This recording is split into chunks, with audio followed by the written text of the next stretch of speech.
अरे ओम गजाननं भूतगणातिसेवितं कपेत्थजम्बोफलचारुभक्षणम् उमासुतं शोकविनाशकारकं नमामि विघ्नेश्वरपादपङ्कजम्।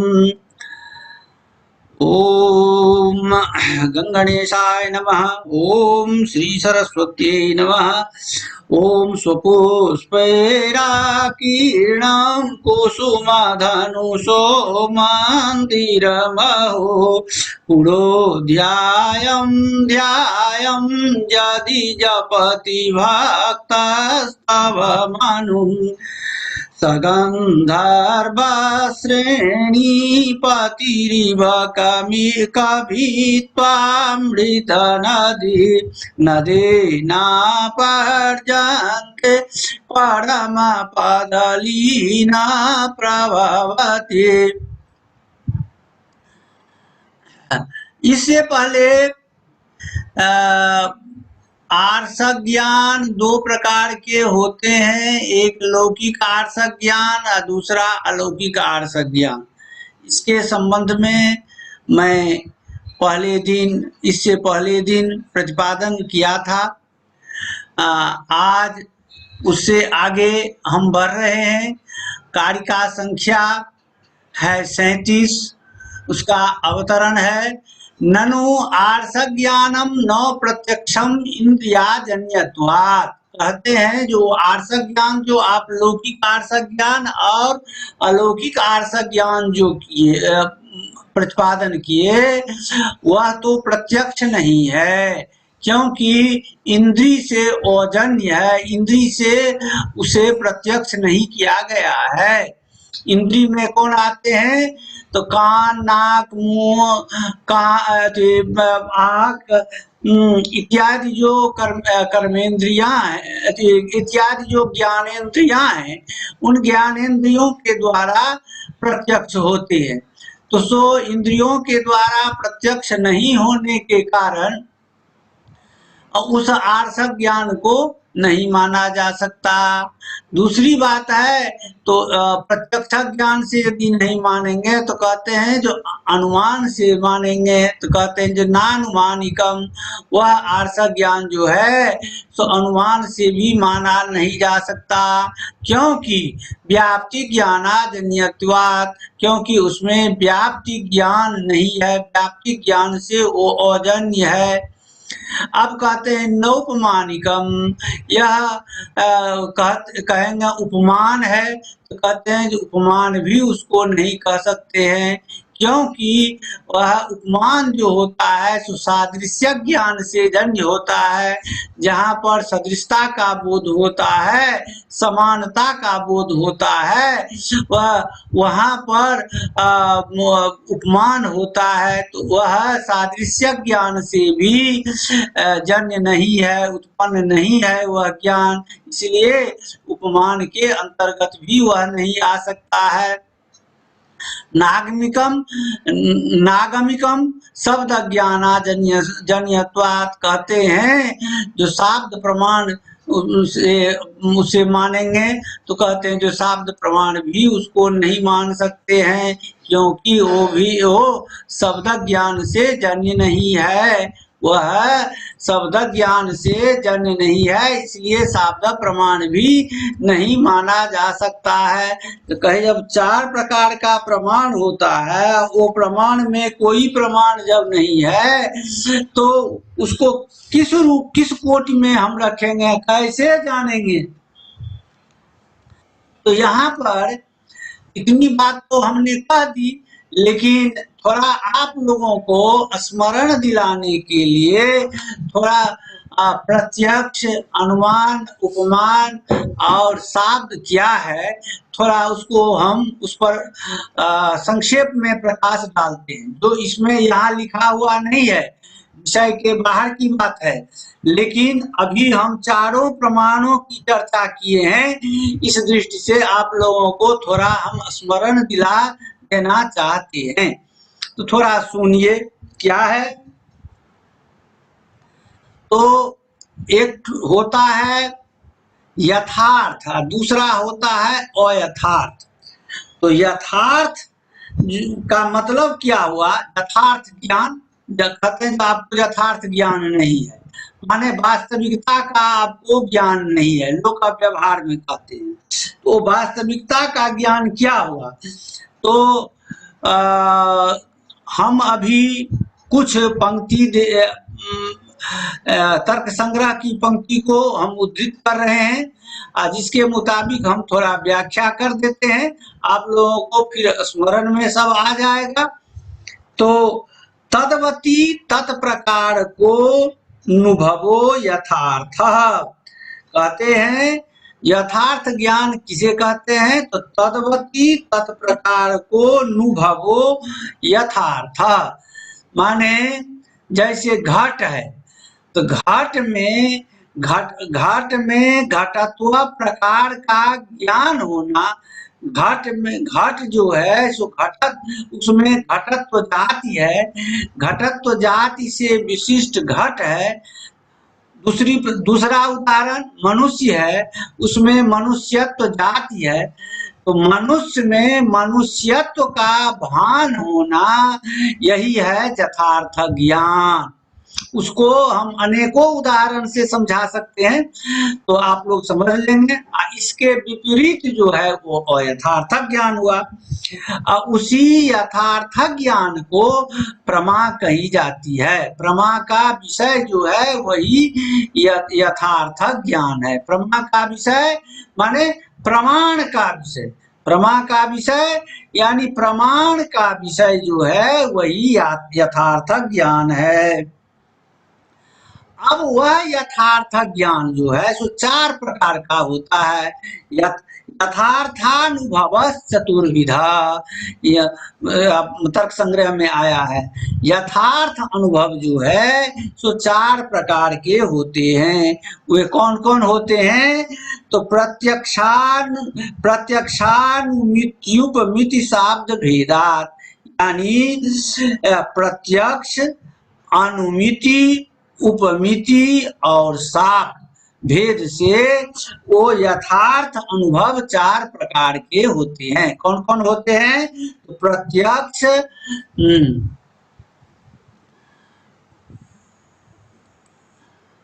प्रत्यक्ष, अनुमिति, उपमिति और शाब्द भेद से वो यथार्थ अनुभव चार प्रकार के होते हैं। तो चार प्रकार के हुए, तो उन चारों प्रकार के करण भी चार प्रकार के होते हैं। तो कहते हैं तत्करणमपि चतुर्विधम, उनके करण जो हैं वे भी चार प्रकार के होते हैं। तो कौन कौन चार प्रकार के करण होते हैं? तो प्रत्यक्ष, अनुमान, उपमान और शब्द। प्रत्यक्ष, अनुमान, उपमान और शब्द, ये चार प्रकार के करण होते हैं। तो प्रत्यक्ष प्रमाण के करण प्रत्यक्ष हुआ करण, और अनुमिति का अनुमान हुआ करण, उपमिति का उपमान हुआ करण, और शाब्द का शब्द हुआ करण। अब कहते हैं जो करण किसे कहते हैं? तो असाधारणम कारणम करणम, असाधारण कारण जो है उसे करण कहा जाता है। अब आप लोग पूछेंगे तो कारण क्या है? तो अब एक एक प्रश्न उठता है, तो ये सब की इस जिज्ञासा सबकी शांति तर्क संग्रह में है। तो फिर भी मैं कह देता हूं, जो कार्य नियत पूर्ववृत्ति कारणम, कार्य से पहले जो रहे उसे कारण कहा जाता है। कार्य जो कि उत्पत्ति से पहले जो विद्यमान हो, माने जिसके द्वारा उस कार्य की उत्पत्ति होती है उसे कारण कहते हैं। यहाँ पर कहा गया है जो करण, करण हुआ असाधारणम कारणम करणम। असाधारण जो कारण है, असाधारण कारण का मतलब हुआ जिस कारण के बिना कार्य हो ही नहीं सकता है, वह हुआ असाधारण कारण, यानी महत्वपूर्ण कारण जो है उसे असाधारण कारण कहते हैं। उसी कारण को करण कहा जाता है। तो वही करण कहते हैं। यहाँ पर प्रत्यक्ष का करण हो गया प्रत्यक्ष ही हुआ, अनुमिति का करण हो गया अनुमान, और उपमिति का करण हो गया उपमान, और शब्द का करण हो गया शब्द। ठीक है। अब कहते हैं जो प्रत्यक्ष किसे कहते हैं? तत्र प्रत्यक्ष ज्ञान करणम प्रत्यक्षम। वहां प्रत्यक्ष ज्ञान का जो करण है उसे प्रत्यक्ष कहते हैं। प्रत्यक्ष ज्ञान का करण माने प्रत्यक्ष ज्ञान का असाधारण कारण कौन है? अब यहाँ थोड़ा ठीक से समझा जाए तो प्रत्यक्ष ज्ञान केवल हम आंख से जिसे देखते हैं वही प्रत्यक्ष ज्ञान नहीं होता है, बल्कि हम कान से जो सुनते हैं उसे भी प्रत्यक्ष कहते हैं। नाक से जो हम गंध सूंघते हैं उसे भी हम प्रत्यक्ष कहते हैं। चमड़ा से स्पर्श करके जो हम अनुभव करते हैं उसे भी प्रत्यक्ष कहा जाता है। इस प्रकार तो इस प्रकार ज्ञानेंद्रियों से जो अनुभव होता है तो वो उस ज्ञानेंद्रियों से अनुभव यानी ज्ञानेंद्रियों से जो ज्ञान होता है तो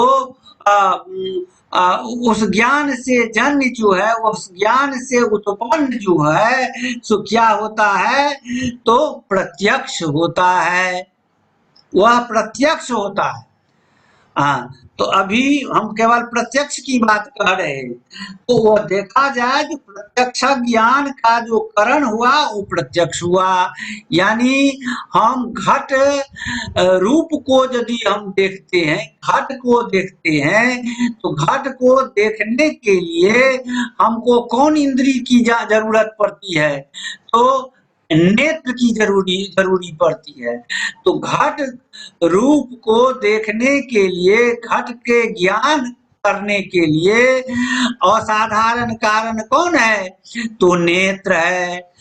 उसी प्रकार शब्द को सुनने के लिए असाधारण कारण कौन हुआ? तो कान हुआ। उसी प्रकार गंध को सूंघने के लिए असाधारण कारण कौन है? तो नाक है। स्पर्श करके ज्ञान करने के लिए असाधारण कारण कौन है? तो चमड़ा है। इसी प्रकार सबको जानना चाहिए वो हुए असाधारण कारण। अब और उसको स्पष्ट कर रहे हैं जो इंद्रियार्थ सन्निकर्ष जन्यम ज्ञानम प्रत्यक्षम।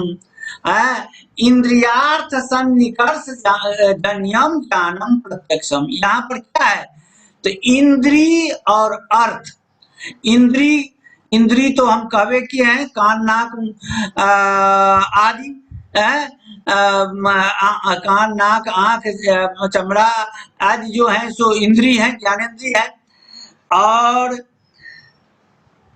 उनको जो अर्थ के साथ सन्निकर्ष होता है, सन्निकर्ष माने समीपता, अर्थ के साथ जब उनको समीपता होती है तब उससे जो ज्ञान उत्पन्न लेता है उस ज्ञान को कहा जाता है प्रत्यक्ष।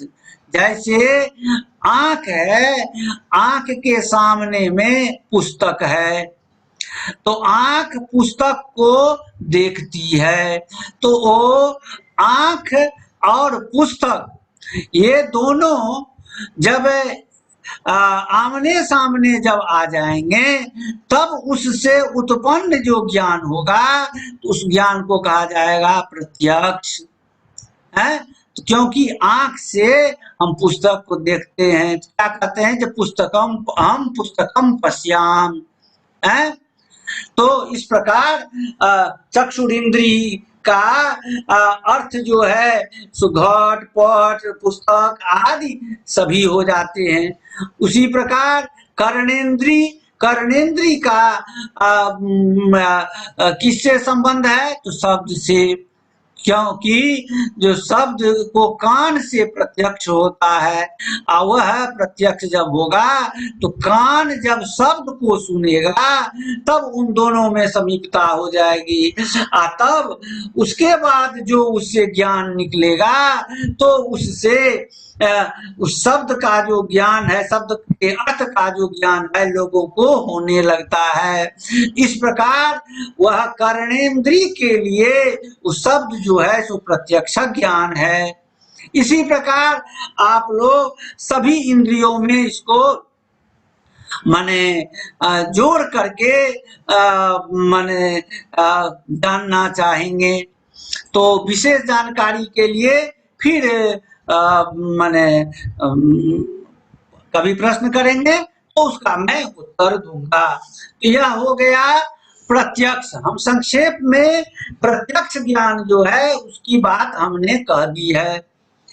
तो जो इंद्रियों के साथ साक्षात जिसको संपर्क होता है और उससे जो उत्पन्न ज्ञान है उसको प्रत्यक्ष कहते हैं। अब हम प्रत्यक्ष जब हो गया तो उसके बाद दूसरा प्रमाण है क्या? तो अनुमिति। अब अनुमिति से क्या होता है? तो अनुमान होता है। अब देखिए यह भी प्रत्यक्ष के नजदीक में है। अनुमिति जब जहां होती है तो वहां पर हम इसे इंद्रियों से सीधे नहीं देख पाते हैं, लेकिन कुछ चिन्ह विशेष, उस चिन्ह विशेष को देख करके, देखना वहां भी यहाँ भी पड़ता है, लेकिन यहाँ पर प्रत्यक्षता ज्ञान नहीं होता है। कोई चिन्ह विशेष को देख करके उस वस्तु में उस पदार्थ का हम बोध करने लगते हैं। इस ज्ञान को माने अनुमिति कहते हैं। अनुमिति के द्वारा वो अनुमिति जो होती है सो अनुमान से होता है। तो अब अनुमान क्या है? तो वही कहते हैं अनुमिति करणम अनुमानम। अनुमिति का जो कारण है माने असाधारण कारण है वह अनुमान है। अनुमान के द्वारा अनुमिति होती है। अब अनुमिति क्या है वह भी थोड़ा जान लें। तो परामर्श जन्यम ज्ञानम अनुमिति। परामर्श से उत्पन्न जो ज्ञान है उस ज्ञान को हम अनुमिति कहते हैं। परामर्श से उत्पन्न जो ज्ञान उसे हम अनुमिति कहते हैं। अब कहते हैं जो फिर परामर्श क्या है? तो व्याप्ति विशिष्ट पक्ष धर्मता ज्ञानम परामर्श। व्याप्ति से विशिष्ट पक्ष धर्मता का ज्ञान होना परामर्श है। कहते हैं व्याप्ति से विशिष्ट पक्ष धर्मता का ज्ञान होना परामर्श है। कहे यह वाक्य भी तो आप कठिन ही कर दिए, थोड़ा इसको उदाहरण से समझाइए। तो थोड़ा इसे उदाहरण से देखो परामर्श किसे कहते हैं। यथा बन्नी व्याप्य धूमवान अयम पर्वता इति ज्ञानम परामर्श। अनुमान क्या होता है? तो पर्वतो बन्नीमान धूमात यह होता है। अब यहाँ देखो क्या होता है, तो हम पर्वत के नजदीक में हम गए हैं, हम आंख से नहीं देख रहे हैं कि जो पर्वत में आग भी है, किंतु पर्वत से जो धुआं निकलती है तो उस धुआं से हम अनुमान करते हैं कि जरूर इसमें आग है, इसलिए धुआं निकलती है। तो इसलिए तब हम अनुमान करते हैं। तो धुआं को देखने से यह अनुमान होता है जो यह पर्वत जो है सो आग वाला है, यानी इस पर्वत पर आग है।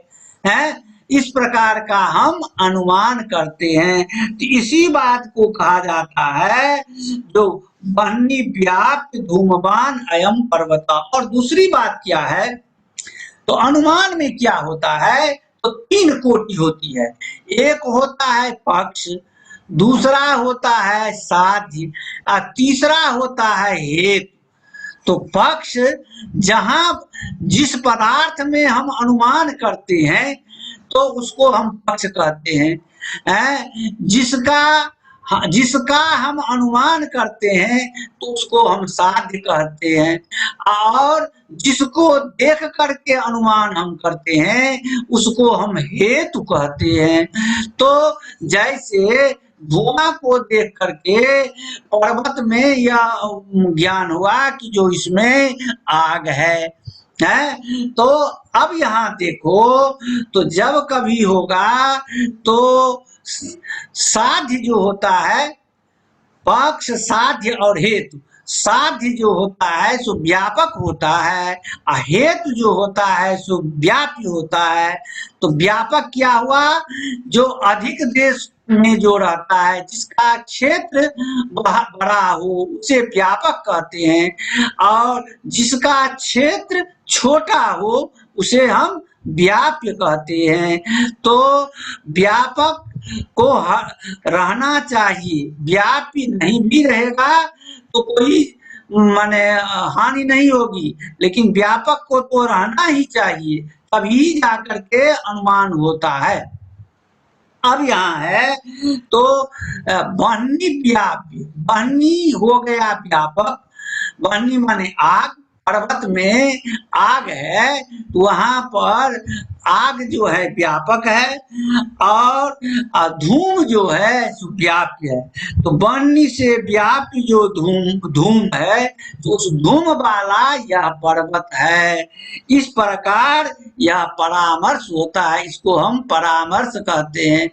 अब यहाँ पर यह हुआ व्याप्य व्यापक भाव, माने आग जो है सो बहुत जगह रहती है लेकिन धुआं सब जगह नहीं रहता है, इसलिए आग व्यापक है। क्योंकि कमार की भांति जो है वहां पर केवल आग ही रहती है, वहां धुआं नहीं रहता है।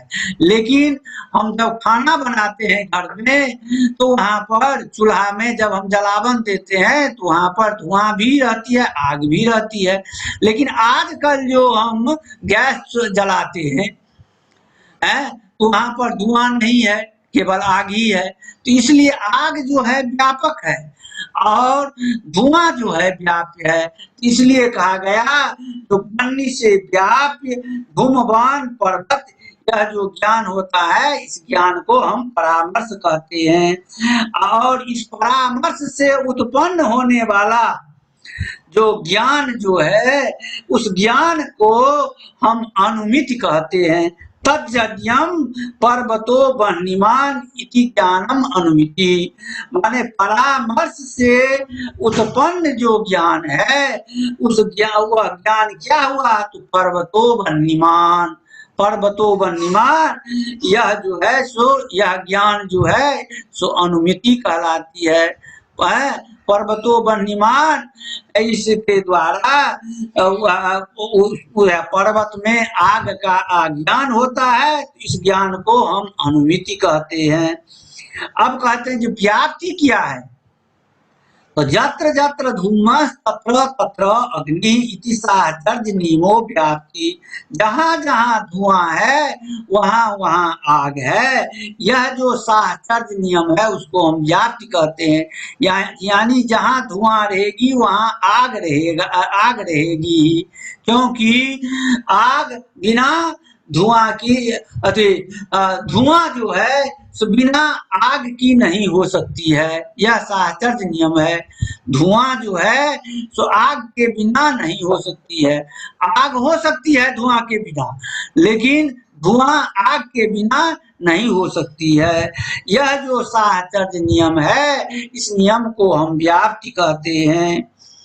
अब कहते हैं जो पक्ष जो आपने कहा सो पक्ष क्या हुआ, तो संदिग्ध साध्यवान पक्ष, जिसमें संदेह हो, संदेह होने के बाद ही अनुमान किया जाता है। जब तक संदेह नहीं है तब तक तो प्रत्यक्ष ज्ञान होगा, और जब प्रत्यक्ष ज्ञान से बोध नहीं होगा तब जाकर के बोध करने के लिए यदि कहीं संदेह होगा तब जाकर के अनुमान किया जाता है। तो अनुमान दूसरी कोटि में आता है। तो जहाँ संदेह होता है उसको हम पक्ष कहते हैं। तो पर्वत में संदेह होता है कि जो यहाँ पर आग है, क्योंकि धुआं को हम देखते हैं। तथा धूमवत्वे हेतु पर्वत, जैसा धूमपान पर्वत को देख करके यह संदेह हुआ जो पर्वत में आग है। तो इस प्रकार हम अनुमान करते हैं। तो अनुमान में 3 कोटि होती है, पक्ष, साध्य और हेतु। तो इसलिए इन तीनों को, ये तीनों जब रहेंगे तब अनुमान होगा। तो उसमें वह भी माने अनुमान में भी प्रकारांतर से प्रत्यक्ष किया जाता है, माने उस चिन्ह देख करके। अब तीसरा जो है सो उपमान है। अब उपमान किसे कहते हैं? तो उपमिति करणम उपमानम, उपमिति का जो करण हो उसे उपमान कहते हैं। तो अब कहते हैं उपमिति क्या है? तो संज्ञा संगी संबंध ज्ञानम उपमिति, जहाँ संज्ञा असंगी दोनों का ज्ञान हो उसे उपमिति कहते हैं। किसी का नाम है देवदत्त, और वो नाम हुआ उसका देवदत्त, वो देवदत्त जो स्वयं पिंड वाला है वो भी जो है तो वो हो गया संगी। तो संज्ञा और संगी दोनों का जहाँ पर ज्ञान होता है उसे उपमिति कहते हैं। उपमिति में क्या होता है? तो वह तत्कारणम सादृश्य ज्ञानम, उसका कारण क्या होता है? असाधारण कारण, तो सादृश्य ज्ञान होता है। माने सादृश्य का ज्ञान होना, समानता का ज्ञान जो होना है उसे हम उपमिति कहते हैं, उपमान प्रमाण कहते हैं। ऐसे गो सदृशो गवयः, हम यहाँ पर गाय को देखते हैं तो गाय को तो हम जानते हैं, लेकिन हम जंगल जाने के बाद गाय को तो नहीं देखे, लेकिन गाय के समान ही हम दूसरे प्राणी को देखते हैं। तब हम कहते कि ओ यह तो गाय के समान है। तो यह गाय के समान जो है गाय है, गाय नहीं है, लेकिन गाय के समान सब इसमें मुंह, कान, नाक, सींग, पूंछ आदि सब है। तो यह जो है गाय के सदृश है, इसलिए यह क्या कहलाएगा? तो गवय कहलाया। तो उसको गवय कहा जाता है। तो जहाँ पर सादृश्य का ज्ञान होता है, किसी को देख करके दूसरे पदार्थ में उसके समानता का बोध होता है, वहां पर होता है सादृश्य ज्ञान। अब चौथा ज्ञान है शाब्द ज्ञान, जो इन तीनों ज्ञानों से परे हैं। जो इन तीनों ज्ञानों से जब ज्ञान नहीं हो सकता है लोगों को, माने पदार्थ को प्रत्यक्ष करने के लिए 4 प्रकार के प्रमाण होते हैं। जब ये 3 प्रकार के प्रमाण जब विफल हो जाते हैं तब चौथा प्रमाण आता है शब्द प्रमाण। शब्द प्रमाण क्या है? तो श्रुति और श्रुति स्मृति में जो प्रतिपादित जो बातें हैं उन बातों को मानना, वही हुआ शब्द प्रमाण। तो वेद ने ऐसा कहा, स्मृति ने ऐसा कहा, इसलिए उन्होंने जो उसमें जो कहा गया उसमें उसे आंख बंद करके मानना है। उसी को कहा जाता है शब्द प्रमाण, क्योंकि उसमें शब्द में लिखा गया है, ईश्वर के द्वारा प्रदत्त है, ऋषियों के द्वारा जो अनुमोदित है। तो वो जो है सो जो लिखा गया है तो वो सब ठीक ठाक ही है। इस बात को मान करके उसके श्रुति और स्मृति के जो शब्द हैं उनको प्रमाणित मान करके हम जो है सो लोक में बोध करते हैं और उस बात को हम स्वीकार करते हैं। तो इस प्रकार अंतिम जो प्रमाण है उस प्रमाण को शब्द प्रमाण कहते हैं। तो शब्द प्रमाण में अत्यंत उपकारक माने अत्यंत सहायक कौन हो गया? तो शब्द हो गया। शब्द प्रमाण में अत्यंत माने असाधारण कारण कौन है? तो शब्द है। अब वो शब्द क्या है? तो कहते हैं जब आप्त वाक्यम शब्द, आप्त के वाक्य को शब्द कहते हैं। आप्त क्या है? तो इससे पहले हम बता चुके हैं, जो शिष्ट वही आप्त, वो हम आप लोगों को बता चुके हैं। आप्त का मतलब होता है यथार्थ वक्ता, यथार्थ बोलने वाला है। अब क्या है? तो वाक्यम पद समूह, पद समूह मिलाकर के वाक्य बनता है। जहां पर तिंग सुबंत चयो वाक्यम, जहां पर तिंगंत और सुबंत दोनों मिलते हैं तब वाक्य बनता है। तो जैसे यथा गाम आनय, गाम आनय जो है तो गाय को लाओ, तो यह जो हुआ शब्द प्रमाण हुआ। शब्द को हम सुन करके हम क्या करते हैं? तो गाय को ले आते हैं, यह हुआ शब्द प्रमाण। अब कहते हैं पद किसे कहते हैं? तो सत्यम पदम, जो सत्य जो है उसे पद कहा जाता है यहाँ पर दर्शन में। तो इस प्रकार माने शब्द से जिसका ज्ञान हो उसे माने शब्द प्रमाण कहते हैं। तो यह 4 प्रकार के प्रमाण हैं। तो यही 4 प्रकार के प्रमाण की यहाँ पर चर्चा हुई।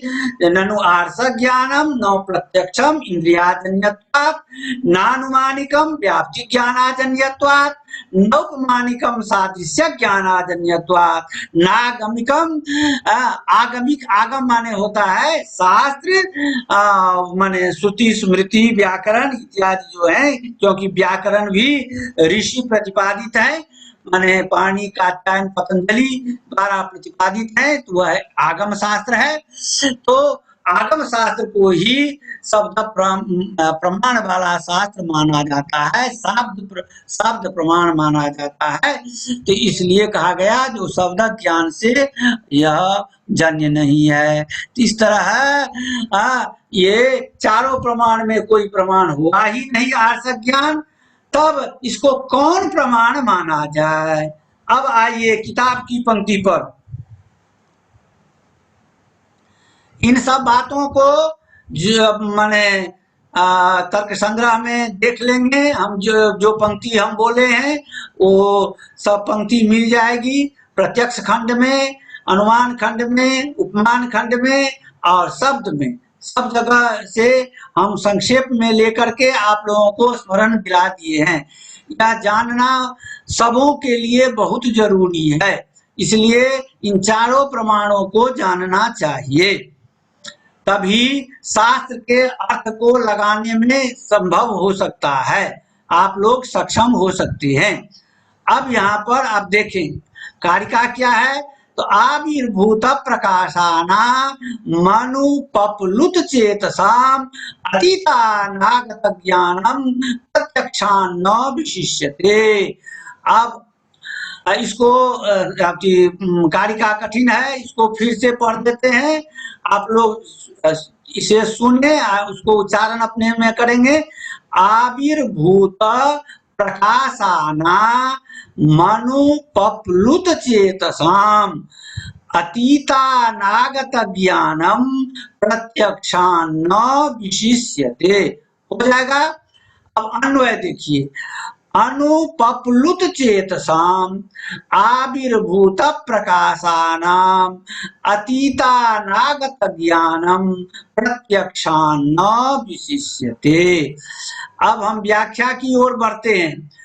न उपप्लुतानि रजस्तमोभिराक्रांतानि चेतांसि येषाम् अनुपप्लुत, यहाँ पर प एक अधिक लिखा गया है, अनुपप्लुत चेतसाम तपसा क्षीण कल्मषाणाम। हाँ, अब देखिए यहाँ क्या है। उपप्लुत माने हुआ रज और तम है।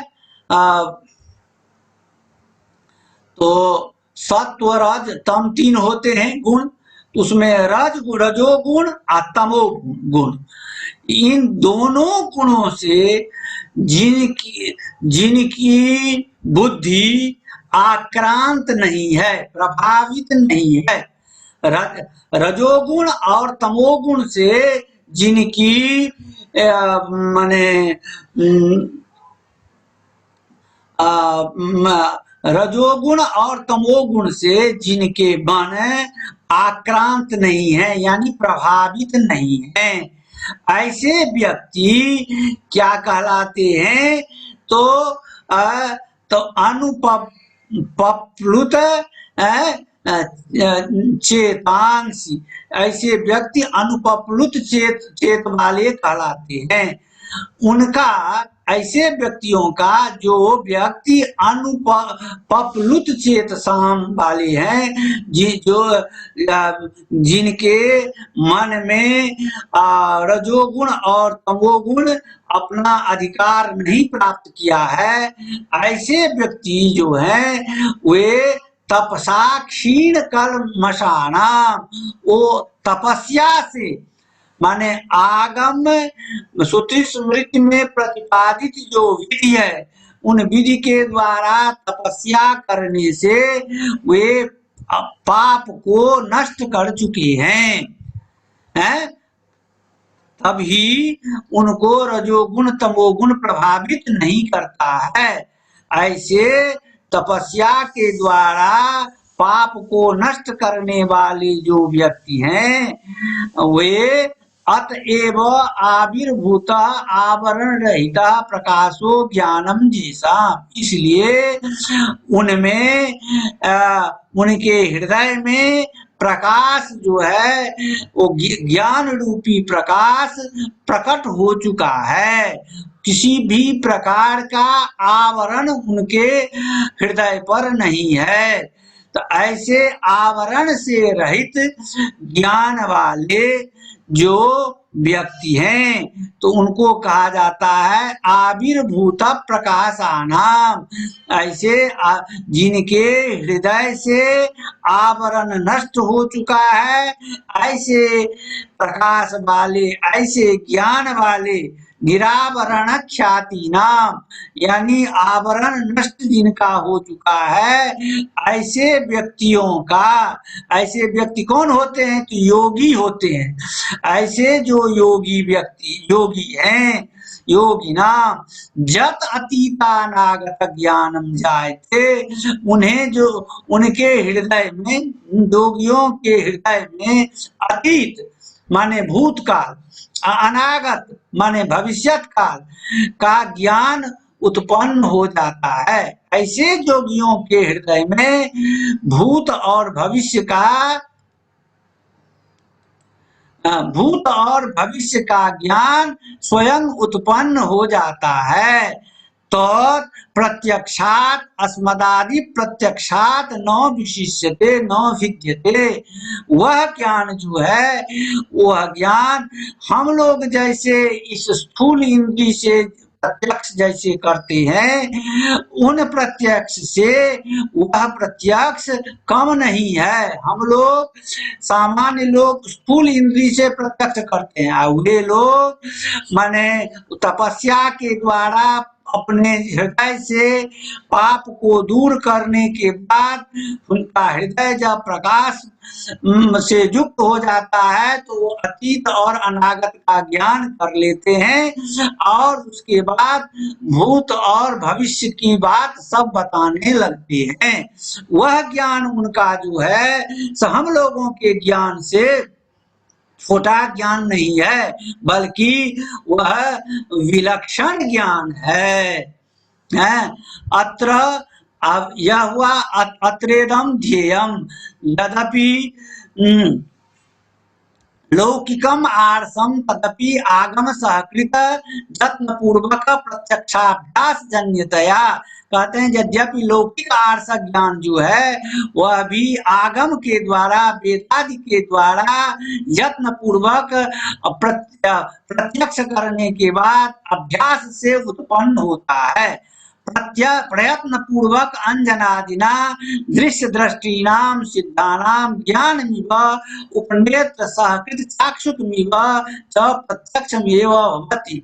कहते हैं जैसे आंख में किसी को बीमारी हो जाती है तो अंजन आदि के द्वारा बीमारी को दूर कर लेते हैं, उसी प्रकार सिद्ध व्यक्ति उनके हृदय में जो आवरण है उस आवरण को तपस्या के द्वारा नष्ट कर लेते हैं। दूसरी प्रकार से आंख में आंख की ज्योति को बढ़ाने के लिए जैसे हम चश्मा लगा लेते हैं, उसी प्रकार सिद्ध व्यक्ति तपस्या के द्वारा अपने ज्ञान प्रकाश को और उद्दीप्त करके सब चीज को प्रत्यक्ष कर लेते हैं। अयम भाव और उसको स्पष्ट किया गया है, यथा लोकः स्वमुखम अपश्यन्नपि स्वच्छ दर्पणे प्रतिबिंब रूपेण पश्यति। कहते हैं जैसे लोग अपने आप अपने मुंह को देख नहीं पाता है, फिर वह जाकर के स्वच्छ दर्पण में साफ आईना में जाकर के देखता है तो उसका जो प्रतिबिंब है अवश्य सामने में स्वच्छ प्रतिबिंब माने दिखाई पड़ता है। उसी प्रकार एवं ऋषयः तपसा विशुद्धे अंतःकरणे अस्मदादि भी अग्राह्यमपि वस्तु अव्यभिचरितम पश्यन्ति। उसी प्रकार ऋषि लोग तपस्या से अपने अंतःकरण को शुद्ध कर लेने के बाद जैसे हम लोग प्रत्यक्ष देखते हैं, उसी प्रकार वे भी अग्राह्य वस्तु जो है, जो इस इंद्रियों से जो वस्तु को हम देख नहीं सकते हैं, उन वस्तुओं को भी वह अंतःकरण से देख लेते हैं। तच्च ज्ञानम योगज प्रत्यक्षम न लौकिक प्रत्यक्ष जन्यम। वह जो उनका ज्ञान है योगज प्रत्यक्ष ज्ञान है, माने योग से तपस्या से सिद्ध किया गया ज्ञान है। उस ज्ञान को हम सामान्य प्रत्यक्ष ज्ञान नहीं कह सकते हैं, उसको योगज प्रत्यक्ष ज्ञान कहा जाता है। वह योगज प्रत्यक्ष ज्ञान जो है न लौकिक प्रत्यक्ष जन्यम, या लौकिक जो प्रत्यक्ष हम लोग आंख से करते हैं, कान आदि से जो करते हैं, वह उनका वह प्रत्यक्ष ज्ञान लौकिक प्रत्यक्ष ज्ञान नहीं होता है। अथवा अनुमान जन्यम वा, अथवा अनुमान से भी उनका वह ज्ञान प्राप्त नहीं होता है, सिद्ध नहीं होता है। जेना लौकिक प्रत्यक्षानुमानयो असंभवात लोकानाम तत्रा विश्वासो भवेत्। जिससे लौकिक प्रत्यक्ष और अनुमान जो है, लोक में जो प्रत्यक्ष और अनुमान से जो ज्ञान किया जाता है, उन ज्ञानों से वे ज्ञान जो है आर्षक ज्ञान, वे ज्ञान असंभव हैं। इसलिए लोकानाम तत्र अविश्वासो भवेत्। इसलिए लोगों का वहां पर अविश्वास किसी भी प्रकार से नहीं हो सकता है। जो उस आर्षक ज्ञान में लोगों का अविश्वास होना यह उचित नहीं है, और लोगों को इसका अविश्वास होता भी नहीं है, क्योंकि अपने वो योगा ज्ञान से सब कुछ प्रत्यक्ष की भांति दिखा देते हैं। अब इसी बात को हिंदी में हमने कह दिया है, जिनके चित्त रजोगुण और तमोगुण से अभिभूत नहीं है, जिन्हें प्रकाशक ज्ञान हो गया है, उन महर्षियों को जिन्हें भूत और भविष्य का ज्ञान हो जाता है, वे भी हम लोगों के प्रत्यक्ष की ही भांति प्रत्यक्ष हैं। जैसे हम लोग इन स्थूल नेत्र से वस्तुओं को देखते हैं, उसी प्रकार वे लोग और उस ज्ञान चक्षु से जोगज प्रत्यक्ष के द्वारा अतीत और अनागत की बात को सब सामने में रख देते हैं। इस प्रकार आज का जो यह पाठ बहुत विशिष्ट था। आप लोग इसको मनन करेंगे, अभ्यास करेंगे, ठीक से देखेंगे, सुनेंगे, और यदि कहीं कोई कष्ट हो तो बोलिए, अभी 3 मिनट समय है, अभी हम उत्तर दे सकते हैं। रचना, शालिनी, जी गुरु जी। क्या हमने आज जो पढ़ाया उसको कुछ ग्रहण किए? जी गुरु जी। हाँ, जो नहीं ग्रहण किए हैं तो वो घर पर देख लेंगे तर्क संग्रह को और उसको बारंबार देखेंगे, चारों प्रमाणों को ठीक करना है। यह भी अभी जो हम कारिका की व्याख्या किए हैं बहुत विशिष्ट कारिका है, तो इसको इसे भी ध्यान में रखेंगे। कुछ पूछना भी है? जी नहीं, आगे आगे तो अब हम कल पढ़ाएंगे आगे की कारिका। आज हम यही करते हैं। अच्छा, शाश्वत से पूछ लेते हैं। शाश्वत जी, शाश्वत की क्या जी क्या गुरु जी, गोर लगे छी। हाँ, समझने में कहीं कोई कठिनाई है? कहीं कहीं वो तर्क संग्रह के विषय में कहीं कहीं क्या है? परामर्श आदि के विषय में थोड़ा। हाँ, तो परामर्श, हाँ तो परामर्श तो हम कहे ना, व्याप्ति विशिष्ट, व्याप्ति विशिष्ट पक्ष धर्मता ज्ञान जन्यम परामर्श, वो अभी हम कहे थे ना। तो व्याप्ति से विशिष्ट पक्ष धर्मता का ज्ञान है, व्याप्ति विशिष्ट। तो व्याप्ति तो हमने कह दिया, जो व्याप्ति क्या है? व्याप्ति तो यह है, जत्र जत्र धूम तत्र तत्र अग्नि, जहाँ जहाँ धूम है वहाँ वहाँ अग्नि है। यह जो साहचर्य नियम है उसी को हम व्याप्ति कहते हैं। उस व्याप्ति से विशिष्ट, उस व्याप्ति से विशिष्ट जहाँ पर पक्ष धर्मता का ज्ञान होता है, पक्ष धर्मता का ज्ञान माने पक्षत्व का ज्ञान होता है, उसे परामर्श कहते हैं। तो उसमें क्या है? तो व्याप्ति है, माने जैसे पर्वत है, पर्वत में व्याप्ति है, वहाँ अग्नि भी है और धूम भी है। तो अग्नि और धूम में साहचर्य है, तो साहचर्य होने के कारण दोनों में व्याप्ति है। तो उस व्याप्ति, उसी को व्याप्ति कहते हैं। उस व्याप्ति यानी अग्नि और धूम के जो साहचर्य हैं, उन साहचर्य से पक्षत्व का जो ज्ञान होता है उस ज्ञान को हम परामर्श कहते हैं। पर्वत का ज्ञान होता है, यह पर्वत जो है सो अग्नि वाला पर्वत है, क्योंकि इससे धुआं निकलती है। तो इस प्रकार का जो ज्ञान होता है उसको हम परामर्श कहते हैं। ठीक है, तो समय आज समाप्त हो रहा है। आप लोग पढ़ लेंगे, तर्क संग्रह को देख लेंगे, फिर कहीं दिक्कत होगी तो हमसे पूछ लेंगे। ठीक है, तो हम समाप्त करते हैं। हरि ओम।